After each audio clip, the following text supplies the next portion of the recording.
Hello everyone. इस video में हम लोग जानेंगे रिलेटिव प्रोनाउन के बारे में कि आखिर रिलेटिव प्रोनाउन क्या होते हैं और हम इसका यूज़ कैसे करेंगे। किसी भी सेंटेंस में रिलेटिव प्रोनाउन का यूज हम कैसे कर लेते हैं और यह कौन कौन से होते हैं रिलेटिव प्रोनाउन, हम उसको जान लेंगे। देखिए, इस वीडियो में हम लोग बहुत सारी चीज़ें जानेंगे। हालांकि प्रोनाउन के बारे में हम लोगों ने पिछले वीडियो में बहुत सारी चीज़ें जाने हैं, जैसे कि personal pronoun, possessive pronoun, reflexive pronoun, emphatic pronoun, demonstrative pronoun, distributive pronoun, reciprocal pronoun. इस वीडियो में हम लोग जानेंगे रिलेटिव प्रोनाउन के बारे में कि आखिर रिलेटिव प्रोनाउन कौन कौन से होते हैं। कुछ वर्ड्स लिखे हुए हैं यहाँ पर बोर्ड पर जो दिख रहा है, जैसे हु, हुम, हुज, विच, व्हाट, दैट। ये जितने भी वर्ड हैं ये रिलेटिव प्रोनाउन होते हैं। ये किसी नाउन का दूसरे नाउन के बीच संबंध को बताने का काम करेगा। अर्थात रिलेटिव प्रोनाउन वैसे प्रोनाउन होते हैं जो एक नाउन का दूसरे नाउन के बीच, एक प्रोनाउन का दूसरे प्रोनाउन के बीच, अर्थात एक नाउन या प्रोनाउन का दूसरे नाउन या प्रोनाउन के बीच संबंध को बताने का काम करता है और वह रिलेटिव प्रोनाउन कहलाता है। यहाँ पे जितने भी वर्ड लिखा हुआ है ये कहीं ना कहीं ये वैसे वर्ड होंगे जिनसे प्रश्न पूछने का बोध होता है, लेकिन रिलेटिव किसी नाउन या प्रोनाउन के बीच संबंध को बताने के लिए इन वर्ड्स का यूज करते हैं तो प्रश्न पूछने का बोध नहीं होता है। इनका हिंदी बनेगा, हु का हिंदी बनेगा जो, ठीक है। विच का हिंदी हुज का हिंदी बनेगा जिसका, ठीक है। हुज का हिंदी बनेगा जिसका, हुम का। और हुज का भी हिंदी बनेगा जिसका, ठीक है। हुम का भी हिंदी जिसका, हुज का भी हिंदी जिसका। विच का हिंदी बनेगा जो, वाट का भी हिंदी बनेगा जो, और दैट का भी हिंदी बनेगा जो। इसका हिंदी दैट का जिसे ही बनता है। देखिए, रियल में अगर इसकी हिंदी बताएं तो व्हाट का हु का हिंदी होता है कौन, हुज का भी होता है कौन, हुम का हुज का भी मतलब होता है कौन, विच का मतलब होता है कौन सा, व्हाट का मतलब क्या, दैट ये किसी भी नाउन या प्रोनाउन के लिए यूज होते हैं। देखिए, ये वर्ड ऐसे हैं जिनसे प्रश्न पूछने का ही बोध होता है और रिलेशन को बताने का ही बोध होता है। यदि इनसे प्रश्न पूछने का बोध होगा तो यह इंटरोगेटिव प्रोनाउन कहलाएगा, लेकिन यदि इससे किसी नाउन या प्रोनाउन का दूसरे नाउन या प्रोनाउन के बीच संबंध स्थापित करने का बोध होगा तो हम इसे रिलेटिव प्रोनाउन कहेंगे, ठीक है। एक नाउन या प्रोनाउन का दूसरे नाउन या प्रोनाउन के बीच संबंध को स्थापित करने का कार्य करेगा तो हम इसे रिलेटिव प्रोनाउन कहेंगे, ठीक है। कुछ हम एग्जांपल लिए हैं, हम उसको जान लेते हैं। उसको जानने से पहले हमें कुछ इसमें फैक्ट भी जानना जरूरी है। जैसे हु और हुम, हु का हिंदी बनेगा जो और हुम का हिंदी बनता है जिसका। देखिए, हु जो होता है सब्जेक्ट होता है और हुम जो होता है ऑब्जेक्ट होता है। हु का ऑब्जेक्ट हुम होता है, हु का ऑब्जेक्ट क्या होता है, हुम होता है। और हु और हुम का प्रयोग किसी पर्सन के लिए किया जाता है, किसी व्यक्ति के लिए करते हैं। हु और हुम का प्रयोग किसी एनिमल के लिए हम नहीं कर सकते हैं, या फिर किसी बच्चे चाइल्ड के लिए हम इसका यूज नहीं करते हैं। हु या हुम का प्रयोग हम किसी पर्सन के लिए ही कर लेते हैं, ठीक है। देखिए, जो हु है और हुम है, ठीक है। हु का प्रयोग किसी पर्सन के लिए, जबकि हुम का प्रयोग भी किसी पर्सन के लिए करते हैं। हु जो होता है हुम का सब्जेक्टिव फॉर्म होता है और हु का ऑब्जेक्टिव फॉर्म होता है। हु और हुम का प्रयोग किसी पर्सन के लिए किया जाता है। हम कुछ एग्जांपल्स लिए हैं हु और हुम से रिलेटेड, आइए देख लेते हैं। जैसे एक नंबर सेंटेंस लिखा हुआ है, आई know the boy who can do the work.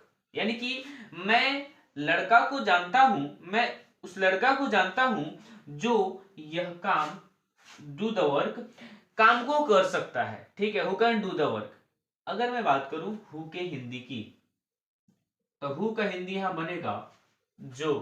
I know the boy, मैं लड़का को जानता हूं, हु कैन जो, ठीक है, यही लड़का खुद सब्जेक्ट बन करके काम करेगा, who can do the work. यानी कि अगर कोई व्यक्ति खुद काम करता है तो वह सब्जेक्ट होता है, करने वाला। और अगर सब्जेक्ट है कोई पर्सन है, देखो आई कहीं ना कहीं पर्सन है और ये लड़का, देखिएगा ध्यान से, यही लड़का खुद ये सब्जेक्ट बन करके क्या करेगा, काम करेगा। तो अगर खुद काम करता है तो वह सब्जेक्ट के रूप में यूज होगा। और ये पर्सन नाउन है, यह नाउन सब्जेक्ट बना और इस पर्सन के लिए प्रोनाउन क्या होगा, हु होगा। यानी कि the I know the boy who can do the work. Next लिखा हुआ है, will you tell me the name of the boy, will you tell me the name of the boy, क्या तुम उस लड़के का नाम बताओगे हु इज लाफिंग, ठीक है, हु इज लाफिंग यहां लिखा हुआ है।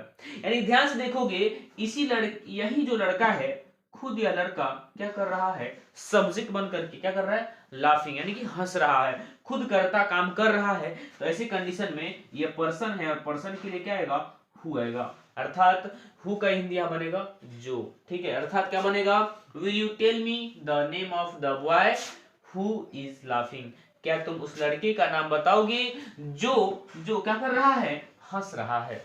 नेक्स्ट लिखा हुआ है कॉल द बॉय, ठीक है, call the boy who is beating, लड़का को बुलाओ जो खुद लड़का यानी करता सब्जेक्ट क्या कर रहा है, बीटिंग, पीट रहा है, अर्थात खुद करता सब्जेक्ट बना और सब्जेक्ट वो पर्सन के लिए क्या जाएगा, हो जाएगा। नेक्स्ट लिखा है कॉल द बॉय, लड़का को बुलाओ whom you beating, whom you are beating।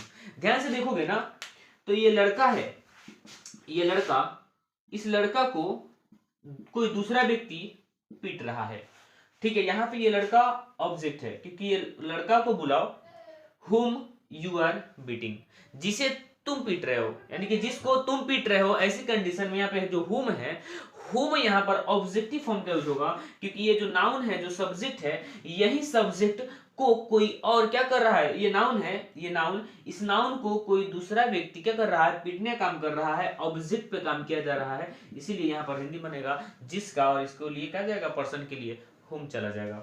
Next लिखा है this is the boy whom you invited, ध्यान से देखोगे यह वही लड़का है, इसी लड़का को कोई दूसरा व्यक्ति क्या किया है, इनवाइट किया है, खुद करता किसी और को इनवाइट करेगा और जिसको भी इनवाइट करेगा वो कहीं ना कहीं ऑब्जेक्ट होगा, करता कोई दूसरे को इनवाइट करा यानी कि वो ऑब्जेक्ट हो गया, और वो लड़का है, कोई पर्सन है, पर्सन के लिए क्या जाएगा, whom, अर्थात लड़का जिसे तुमने बुलाया, यह वही लड़का है जिसे तुमने बुलाया। नेक्स्ट लिखा हुआ है दिस इज द बॉय, यह वही लड़का है हु इनवाइटेड यू, यह वही लड़का है जो, ये खुद लड़का किसी को इनवाइट किया है, जो तुम्हें इनवाइट किया है, यानी कि यही लड़का खुद सब्जेक्ट बना और क्या बोला, इनवाइट किया। एक बात और याद रहे, अगर कोई कर्ता खुद किसी और को बुला रहा है तो ऑब्जेक्ट को बुलाएगा। यहाँ पर देखिएगा ये लड़का खुद किसी और को बुलाया तो ऑब्जेक्ट को बुलाया, यही लड़का खुद बना जो, और जो के लिए इनवाइटेड, अर्थात जो के बाद इनवाइटेड यू, यहाँ पर सब्जेक्टिव फॉर्म का यूज होगा। दिस इज द बॉय, यह वही लड़का है हु इनवाइटेड यू, जो तुम्हें बुलाया, यानी कि यहाँ पर हिंदी बनेगा जो, ठीक है। कुछ और भी हम इसमें एग्जांपल लेते हैं जिससे आपको समझ में आएगा, हो सकता है इसमें कोई डाउट हो तो आगे वाले स्लाइड में क्लियर हो जाए, आप इसका स्क्रीनशॉट ले सकते हैं। देखिए इसमें कुछ एग्जांपल्स लिखा हुआ है, इससे हम समझने की कोशिश करते हैं कि हाँ कैसे कैसे इसका यूज होने वाला है। देखिए speak what you can speak, ठीक है, हमने जस्ट अभी पिछले स्लाइड में देखा है कि व्हाट का प्रयोग अपने थॉट के लिए करा जाता है, ठीक है, व्हाट का इस्तेमाल थॉट के लिए किया जाता है, अर्थात बोलो जो तुम बोल सकते हो, speak what you can speak. फिर एक और एग्जांपल ये है do what you can do, करो जो तुम कर सकते हो, थॉट के लिए हम किसका प्रयोग करते हैं, व्हाट का प्रयोग करते हैं, ठीक है। अभी हम फिल इन द ब्लैंक्स कर देंगे तो ये बनने आना चाहिए, जैसे मान लेते हैं फिल इन द ब्लैंक्स कर रहे हैं और लिखा है मिले do dash you can do, option में रहेगा व्हाट, हु, whom, तो क्या लगेगा, तो यहाँ पर थॉट का इस्तेमाल किया जा रहा है इसलिए यहाँ पर क्या चला जाएगा, व्हाट जाएगा, व्हाट का हिंदी बनेगा जो, जबकि हु का ही बनता है जो, लेकिन यहाँ पर हु नहीं होगा क्योंकि यहाँ थॉट का बात कर रहा है, यानी कि do what you can do, करो जो तुम कर सकते हो। Next give me the pen which you have, ध्यान से देखिएगा ना तो पेन की बात कर रहा है, पेन क्या है, नॉन लिविंग है, कोई थिंग है, कोई थिंग्स है, और थिंग्स के लिए हम किसका प्रयोग करते हैं, विच का प्रयोग करते हैं, यानी कि गिव मी द पेन, मुझे वो कलम दो, विच यू हैव, जो तुम्हारे पास है, जो का हिंदी यहाँ पर विच बनेगा, ठीक है, हु नहीं बनेगा क्योंकि हु पर्सन के लिए आता है, विच कोई थिंग के लिए आता है। Next I can not give you the pen, मैं तुम्हें कलम नहीं दे सकता हूं, विच आई हैव, जो मेरे पास है। यहाँ पर देखिए पेन के लिए हम किसका यूज किए हैं, विच, ठीक है, ये थिंग है और थिंग के लिए हम किसका प्रयोग करेंगे, विच का यूज करेंगे। जैसे Ram is the boy dash you can help you, ध्यान से देखोगे तो ये बॉय है, यह राम वही लड़का है, dash you can help you, जो तुम्हारी मदद कर सकता है। ध्यान से देखोगे ये नाउन है, कोई पर्सन है, और पर्सन के लिए या तो हु जाएगा नहीं तो हुम जाएगा, ठीक है। और ये वही लड़का है जो, ये लड़का खुद सब्जेक्ट बनकर तुम्हारी मदद कर सकता है, यानी खुद सब्जेक्ट बनेगा तो यहाँ पर हु का यूज होगा। Next, this Ram is the boy, Ram वही लड़का है dash you can help you, जिसकी तुम मदद कर सकते हो, यानी कि इस नाउन की मदद तुम करोगे, यानी कि यू किसकी मदद करोगे, जिसकी करोगे। यहाँ जिसकी ऑब्जेक्टिव फॉर्म बना, और ऑब्जेक्टिव कहीं ना कहीं ये पर्सन है, और पर्सन के लिए हम किसका यूज करेंगे, whom का यूज करेंगे। अर्थात Ram is the boy whom you can help you।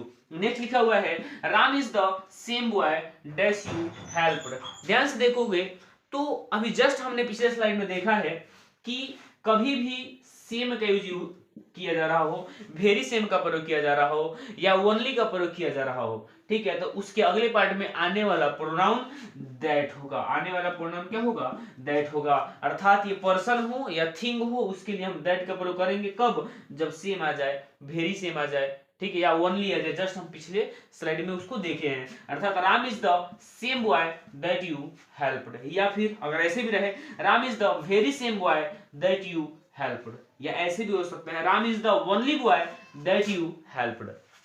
Next लिखा हुआ है this is the same book that you bought. ध्यान से देखोगे यहां पर भी सेम का इस्तेमाल किया गया है, इसीलिए हम किसका प्रयोग करेंगे, दैट का प्रयोग करेंगे। इस बुक के लिए व्हिच का प्रयोग नहीं करेंगे, ठीक है। उम्मीद है यह बात बुझाया होगा।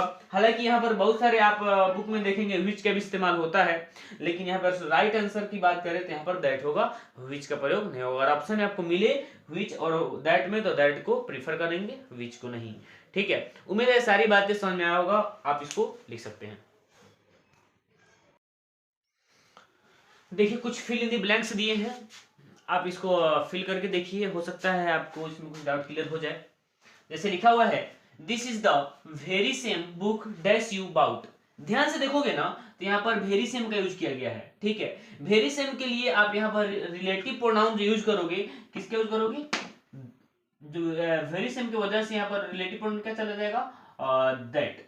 क्या चला जाएगा, दैट, THAT, दैट। अभी हमने एक बात जाना है कि बुक थिंग है, थिंग के लिए हम किसका प्रयोग करते हैं, विच का प्रयोग करते हैं। लेकिन एक बात और याद रखेंगे कि जब कभी भी थिंग के साथ या फिर कोई पर्सन के साथ सेम या वेरी सेम आ जाता है, तो ऐसी कंडीशन में हु, हुम या फिर विच का नहीं, दैट का इस्तेमाल किया जाता है। यहाँ पर क्या हो जाएगा, दैट। जैसे यहाँ पर लिखा हुआ है दिस इज द बुक, केवल लिखा है बॉय लिखा हुआ है, दिस इज द बुक, ठीक है, दिस इज द बुक। ये थिंग है ना, ये थिंग है, थिंग के लिए यहाँ कहीं भी सेम वेरी सेम का यूज नहीं किया गया है, इसलिए यहाँ पर क्या चला जाएगा, विच जाएगा। This is the book which you bought is mine, ठीक है।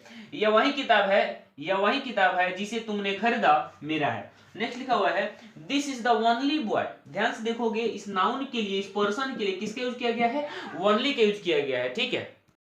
देखिए यहाँ पर लिखा हुआ है दिस इज द ओनली, लिखा हुआ क्या चीज, this is the only boy dash you can help you. ध्यान से देखोगे ना तो ये जो बॉय लिखा हुआ है, बॉय से पहले क्या किसका यूज किया गया है, ओनली, जिसके कारण यहाँ पर हु या हुम का यूज नहीं होगा, यहाँ पर किसका यूज होगा, तो यहाँ पर यूज होने वाला है दैट। अर्थात दैट कैन यू हेल्प, ठीक है, that can help you, sorry, that can help you, यानी कि वही लड़का है, बिल्कुल वही लड़का है जो तुम्हारी मदद कर सकता है। नेक्स्ट लिखा है this is the only boy, this is the only boy. ध्यान से देखोगे यह वही लड़का है, यह बिल्कुल वही लड़का है, डैश यू कैन हेल्प, जिसकी मदद तुम कर सकते हो, जिसकी मदद तुम कर सकते हो। ओनली कारण यहाँ पर किस क्या ऑप्शन जाएगा, तो यहाँ पर चला जाएगा दैट, ठीक है। नेक्स्ट लिखा है Ram who is singing is my friend. Ram जो खेल रहा है क्या है, मेरा दोस्त है। ध्यान से देखोगे ना तो जब कभी भी यहाँ पर वर्ब आएगा हु के बाद, इस हु से पहले वाला जो नाउन होगा वह डिसाइड करेगा कि कौन सा वर्ब होगा। जैसे लिखा हुआ है the boys who are sitting are my friends. ध्यान से देखोगे ना तो हु के लिए यहाँ पर इज आया है, हु के लिए यहाँ पर इज आया है क्योंकि यहाँ राम जो है सिंगुलर है। यहाँ पर हु के बाद आ रहा है क्योंकि यहाँ पर बॉयज जो है प्लुरल है, क्योंकि हु से पहले यूज होने वाला जो सब्जेक्ट होगा या नाउन होगा वही डिसाइड करेगा कि आगे वर्ब क्या लगेगा। जैसे यहाँ पर देखिएगा the girls who dash playing have many cards. पहले जस्ट बोले हैं कि हु से पहले वाला सब्जेक्ट डिसाइड करेगा या नाउन डिसाइड करेगा कि वह वर्ब क्या लगेगा, सिंगुलर लगेगा प्लुरल लगेगा। अगर हु से पहले वाला जो नाउन होगा वो प्लूरल होगा तो हु के बाद वर्ब प्लूरल, हु के पहले वाला जो नाउन सिंगुलर तो हु के बाद वाला वर्ब सिंगुलर यूज होगा। अर्थात गर्ल्स के कारण यहाँ पर क्या हो जाएगा, ऑप्शन वर्ब आर हो जाएगा। अर्थात girls who are playing have many cars, यानी कि लड़कियां जो खेल रही हैं, बहुत सारी लड़कियां जो खेल रही हैं, हैव मेनी कार्स, बहुत सारे कार्स है। उम्मीद है यह वीडियो आपको समझ में आया होगा। अगर आपको कहीं से भी डाउट होगा तो कमेंट बॉक्स में जरूर लिखिएगा। फिर भी अगर समझ में आया तो वीडियो को पीछे करके फिर से दोबारा देख लेंगे। बाकी इस वीडियो में हम यहीं तक रखेंगे। Best of luck.